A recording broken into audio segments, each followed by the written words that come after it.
西汉开国以来，非常崇尚孝道，凡是在已崩的皇帝谥号前都要加一个孝字。例如我们常说的汉武帝，完整的谥号是汉孝武帝；经房时代的汉元帝就是汉孝元帝。为什么汉朝要重视孝呢？这可能与儒家宣扬天人感应的神学目的论有关，为的就是神化儒家的创始人孔子，说他是玄圣素王，鼓吹孔子这位素王为汉家治法。治了什么法呢？鬼书里说他志在春秋，行在孝经。孔子云：欲观我褒贬诸侯之志，在春秋；宠人伦之行，在孝经。因为孔子是素王，他既没有权势能赏人以官爵俸禄，也不能用抚乐对人惩罚，他只能借助于先圣王的权威，在春秋里用文字进行褒贬。所谓一字之褒，容于华滚；一字之贬，言于抚乐。这就是孔子的赏罚。曾子辅助孔子制作孝经，孝经被儒家认为是天地的喉舌，是道德的根本和纲要。孝经为里说：孔子曰：事亲孝，故忠可移于君，是以求忠臣必于孝子之门。忠孝就是这样成为封建伦理道德的纲领。到后汉时，使天下诵孝经定为制度，孝经把孝作为大经大法，已经不单纯是道德准则，而是著为法律。说五行之属3000，而罪莫大于不孝。在汉代，不孝者斩首削之，后世也把不孝列为10恶之大罪之一。经房在汉元帝初元4年以孝廉为郎官。那么这种情况在今天的社会是不好理解的。有人会问，经房原本姓李，他吹律改姓为经，这难道还算孝子的行为吗？为什么他的父亲或祖父能允许他这样改？又为什么官方还仍然不介意他的这种改姓行为，把他推举为孝廉去当官呢？吹律改姓的定义其实是站在我们今天的角度说的，与历史事实严重不符。根据班固在《汉书·经房传》里的记载，班固的原话十分巧妙，写的是房本姓里推律自定为经氏。这11个字中有2个要点，第一个也就是最明显的一个，班固说是经氏，而不说是经姓。这是互文手法吗？当然不是。接下来我们就会讲到这其中的玄机。第二个要点，班固用了自定2个字，而没有用改字，这又说明了什么？我们也将解译。首先，我们要回到姓和氏最初的区别上。姓起源于母系社会，标志血缘所出，用于别婚姻，同姓不可通婚。姓是稳定不变的，非常古老，数量也很少。而氏起源于父系社会，是姓的分支，用于名贵贱。随着子孙繁衍，一个姓之下会分出很多氏，氏可以来自封地、官职、祖先的字或谥号等等，因此氏是可变的。例如孔子，他的姓是子，氏是孔，而名是丘。白虎通里说，人为什么要有氏呢？是为了推崇有功德的人，轻视只有技艺力气的人。因此，有的人用他的官职作为氏，有的人用他所做的事儿作为氏。听到他的氏，人们就可以知道他或者他的祖先的功德，这是用来勉励人们向善的方法。当然，这是最初的情况。中古以后，家族谱牒逐渐淹没失传，姓氏混杂，因循冒用，人们也对自己最初的祖先模糊不清了。再加上古今朝代更替，南北人口迁移，语音发生转变，出现讹误，字形也有增有减，错误层层累积，如同整理乱丝一样，越理越乱。所以在西汉，或者至少在西汉中后期，姓和氏在日常语中已基本混用。但是班固作为严谨的史家，当然明白姓和氏的不同，所以他说经世而不说经性，这就为我们揭开了第一个谜底，那就是经房本性里，它推律改的是世而不是性，所以经房自定经世之后，它的完整姓氏名应该是李经房。李是他的姓，经是他的氏，房是他的名，君名是他的字。所以我们推测，在经房的时代，可能在中产家庭的观念中，姓和氏还是有区别的。一个人可以没有氏，但是不能没有姓。在前面的视频知识围城里，我们推测过经房的家庭虽然富裕，就像今天的中产家庭一样，但在当地可能还不算显贵，所以李房作为经房最初的姓名，在家族谱系中可能还空白着他的氏，或者说他家族李姓的氏平凡普通，以至于不能匹配上这个日渐富裕的家族了。在这种情况下，经房出身富裕之家却没有沾染上那些纨绔子弟的坏习气，而又经年不出户庭的专读圣贤书，一门心思的要出人头地，为家族争光，做一个有出息的好青年。作为他的父亲乃至祖父辈，当然是看在眼里，喜在心里。经房要吹律定事的打算，事先不可能不和家里人充分讨论，他必然获得了充分的支持和理解。从经房传中记载经房和他的岳父张伯的那种近似于无话不说的亲密程度，可以推断，在经房的原生家庭里，家人相处沟通也是开明亲密，甚至是无话不说的。从经房家庭来说，家里出了这样一位青年才俊，一心要为家族争光添彩，而家族也正需要更加显赫有名望。孩子有这种远大又宏伟的理想抱负，作为长辈肯定是支持和鼓励的。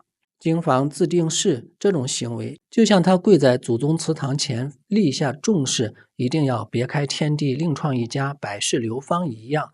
这是一种庄严的宣誓，是一种不敢欺骗祖先的军令状，是开弓之后射出的那支永远回不了头的功名之箭。以至于当经房入朝廷，在皇帝面前抓住机会时，他没有放手的资本，他的家族无能为力，一切只有靠他自己去拼去斗。所以他即便明白会斗不过石显，但他太想成功了。他深刻明白自己的机会太难得了，他把全部的希望寄托在皇帝的圣明和果决上。他相信凭自己的艺术和才华一定有辗转腾挪的余地，但是他没有想到自己最终会搭上一个要命的猪队友。这些都是后话，将来我们都会细讲。关于经房吹律自定为经世的这件事，还有一个问题，那就是用他原本的李姓就叫李房去当官不好吗？李姓怎么就不好了呢？这就要交代一下在经房之前的100多年西汉前期的背景了。我们知道刘邦建立西汉之后，首先是采用了黄老道家清静无为的治国方略，这有深刻的历史原因。一是人民经历长期战乱，迫切需要休养生息；二是汉初3杰的韩信、朱毅萧何细遇，张良从赤松子游，让功臣们感到了担惊害怕。为了明哲保身，选择道家的归隐避世哲学。三是统治阶层看到统治稳定，也把注意力放在了成仙得道上。道家在西汉前期至少盛行了120多年，一直到崇尚黄老之学的窦太后死去，汉武帝才敢正式把儒家定为一尊。从公元前136年立五经博士，这五经全是儒家学说。公元前134年，从董仲舒之言令郡国举孝廉各1人，到公元前133年，召举贤良文学之士700余人测问古今治道，至此儒家气势达到了顶峰。在西汉，从一开始，道家和儒家就是死对头，互相看不顺眼。在儒家独尊之后，道家并不甘心就此失宠，而且从哲学体系上说，道家的体系比儒家更为先进和完整，有比较发达的宇宙生成论和宇宙本体论。道家的理论适应性和灵活性都很强，它既有适合失败者的清静无为，也有适合成功者的帝王术，还有适合投机者的阴谋论，并且它的养生学和医学在民间也有重大的实用价值。道家在天文学理论方面的浑天说和宣业说，以及他对儒家学说深入骨髓、一针见血的批判性，都使得他的生命力无比坚韧，以至于在民间发展的还很不错。从儒家独尊道家下野到经房求学的这段时间，大约80-90年，选择儒家毫无疑问是为家族争光的唯一途径。因为只有学儒家才能获得入仕当官的名额，才能有编制，所以经房要立志出人头地，他只有选择儒家。而道家的创始人是老子李耳，他姓李呀。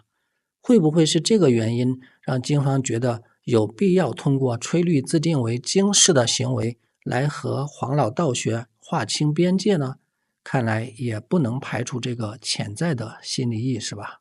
那么紧接着的问题就来了，既然姓李的李与道家有说不清有不想说的关系，那么为什么最终会选择经这个氏呢？叫个新房旧房阿房不好吗？